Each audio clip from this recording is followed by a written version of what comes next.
J'aimerais aussi mettre en relief quelques valeurs spirituelles du Père Ménard. C'est un mendiant de la parole de Dieu. Tous les confrères qui ont vécu proche de lui le savent. Et vous savez, pour écrire un tel livre, c'est plus de 2 ans de travail, de recherche et aussi de confidence des uns et des autres. Plusieurs frères me disaient que c'était un homme heureux, parfois tourmenté, mais toujours fasciné par l'admirable plan de Dieu pour la famille humaine, pour ses frères et sœurs en humanité. Et comme François d'Assise, une fois encore, il s'enracine avant tout dans la parole de Dieu. Pour le Père Ménard, le christianisme, c'est un Jésus vivant. Que chacun de nos actes, chers amis, des plus simples comme des plus difficiles, témoigne de cette dimension même de Jésus ressuscité. Ainsi, pour Père Ménard, et pour chacun de nous, ses enfants, j'allais dire, ses fils et ses filles, ses amis, chaque instant de notre vie a alors une valeur d'éternité, parce qu'elle est enracinée dans le cœur de l'amour divin. Vous le savez, Père Ménard, c'est un homme d'écoute, un homme de réconfort. Il contemplait l'amour de Dieu dans les gens qu'il croisait au hasard de la vie.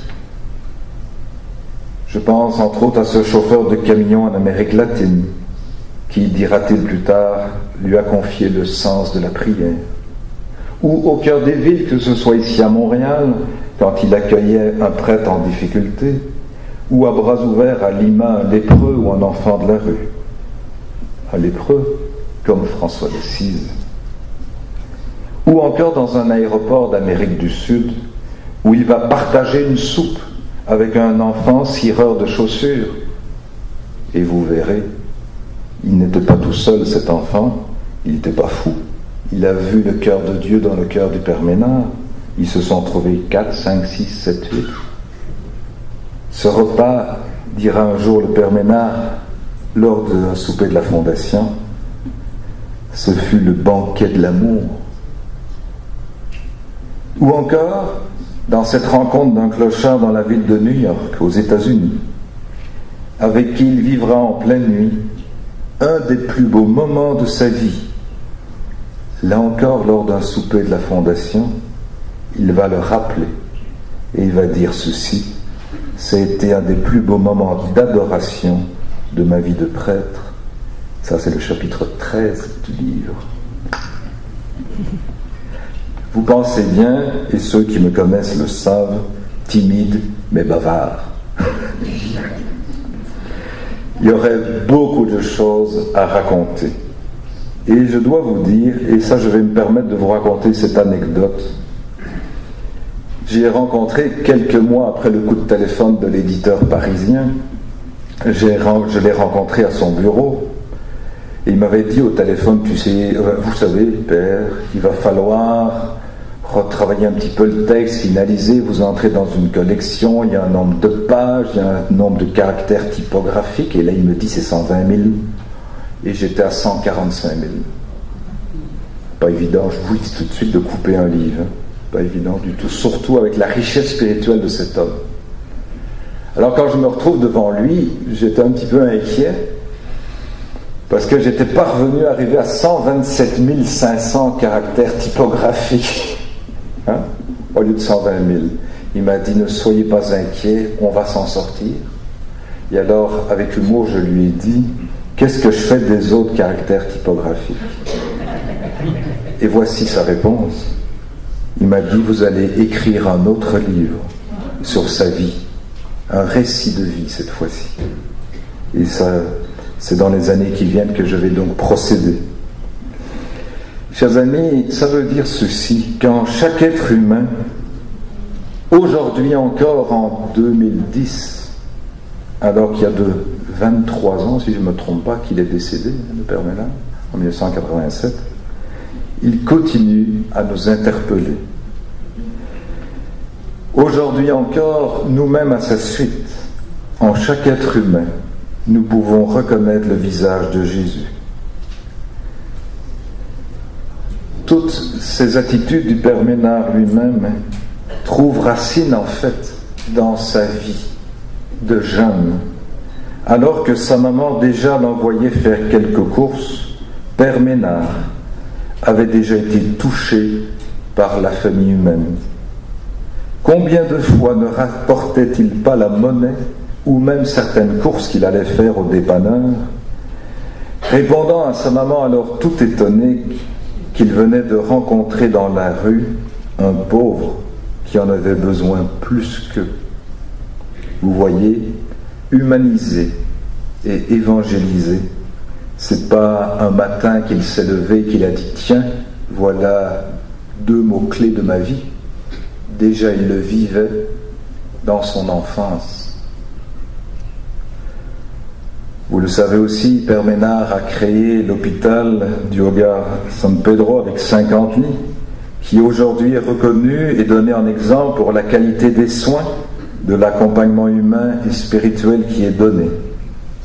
Vous l'avez vu, nos jeunes ici du Québec, des laïcs de Hollande, d'Allemagne et d'ailleurs, vont y vivre depuis des années des expériences de bénévolat, mesurent ainsi, comme on en a eu le témoignage tout à l'heure, la richesse spirituelle que les malades peuvent nous apporter et apporter à notre monde. Reconnaître le Christ en chaque être humain, pour vous comme pour moi, est-ce qu'il en est ainsi réellement chaque jour de notre vie? Père Ménard, c'est un grand priant qui ne cesse d'affirmer que la réussite de nos engagements au cœur du monde dépend avant tout de la qualité de notre prière. Il nous transmet le goût de Dieu. C'est un apôtre de l'Eucharistie, sommet et centre de sa vie, qui rappelle à nous les prêtres, dans son testament spirituel, mon frère prêtre, célèbre la messe comme si c'était la première et la dernière fois de ta vie. Et je dois vous dire que depuis que j'ai eu la chance de lire cette phrase, chaque fois que j'ai à présider une célébration quelconque, je ne peux m'empêcher de penser au Père Ménard. Au long de sa vie aussi, cet homme a beaucoup voyagé. Moi, je fais souvent la comparaison avec Thérèse d'Avila, qui parcourait l'Europe à cheval. Moi, je dis notre Père Ménard parcourait l'Amérique du Nord en voiture et le monde en avion. Voilà le lien à quelques siècles de différence. Et chaque fois, il rapportait une conviction qui le marquait, un constat qu'il faisait, et qui l'attristait beaucoup, et qui devrait nous attrister aujourd'hui encore. Ce qui manque, disait-il, dans notre société actuelle, ce n'est pas tant des vocations que plutôt des éveilleurs de vocations, c'est-à-dire des personnes qui osent et qui savent révéler au cœur de l'être humain la vocation que Dieu y a mise, y a gravée. Père Ménard était un artisan de paix, malgré les difficultés de la vie. Fils de François, vous le savez, ami des pauvres, un amoureux de l'Église, qui nous invite à relire à la fois la prière humble qu'on attribue à François d'Assise et les béatitudes. Il nous recommande ces lectures afin qu'on y trouve la réponse à bien de nos problèmes, de nos difficultés dans la vie de couple, dans la vie de famille, dans la vie religieuse et apostolique. L'Église qu'aime le Père Ménard, c'est cette Église qui préfère être sommeuse d'espérance plutôt que glaneuse de peur. C'est cette Église qui dit aux chrétiens de ne pas craindre la mort parce que la vie est déjà transformée. C'est cette Église qui allume une chandelle d'amour au lieu de maudire les ténèbres. C'est cette Église qui sait pardonner, car un pardon est plus grand que 100 ans de jeûne. Pour Père Ménard, chaque être humain, chaque homme, chaque femme, chaque couple, chaque famille a son rôle dans l'évangélisation et l'humanisation du monde. Mais osons-nous réellement nous y engager? En 1985, lors d'un souper de la Fondation Père Ménard, devant 1 millier de personnes, peu avant sa mort finalement, il a dit ceci: la force la plus grande dans le monde, c'est l'amour.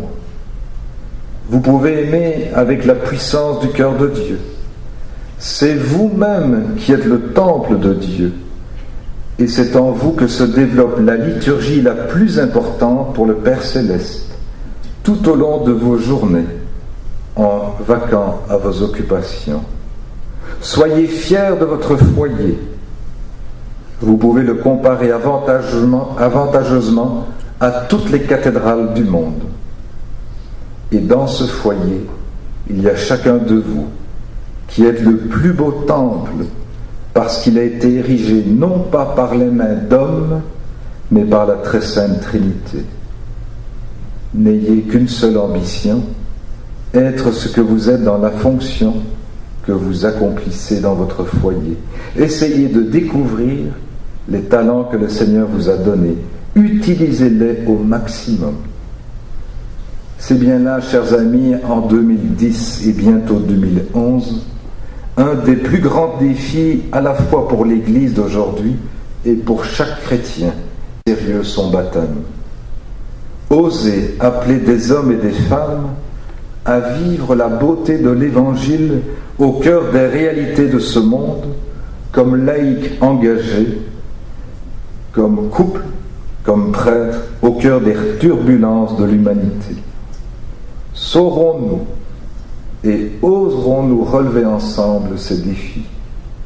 Humaniser, évangéliser à toute heure, à tout âge, affirmait Père Ménard. Avant de conclure par d'autres mots du Père Ménard, il me fait plaisir de vous dire que le livre sera publié en espagnol en Argentine et en anglais aux États-Unis. Chers amis, je vous remercie de votre attention. J'espère que je n'ai pas dépassé trop le temps. Mais je voudrais terminer par une prière du Père Ménard, page 112.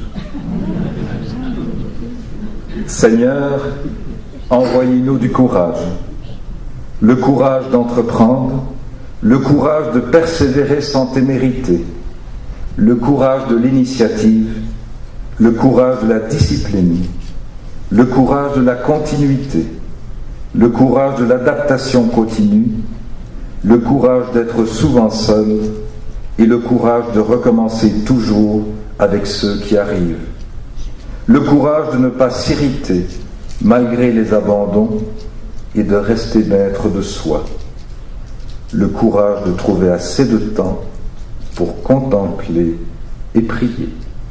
Merci à vous tous.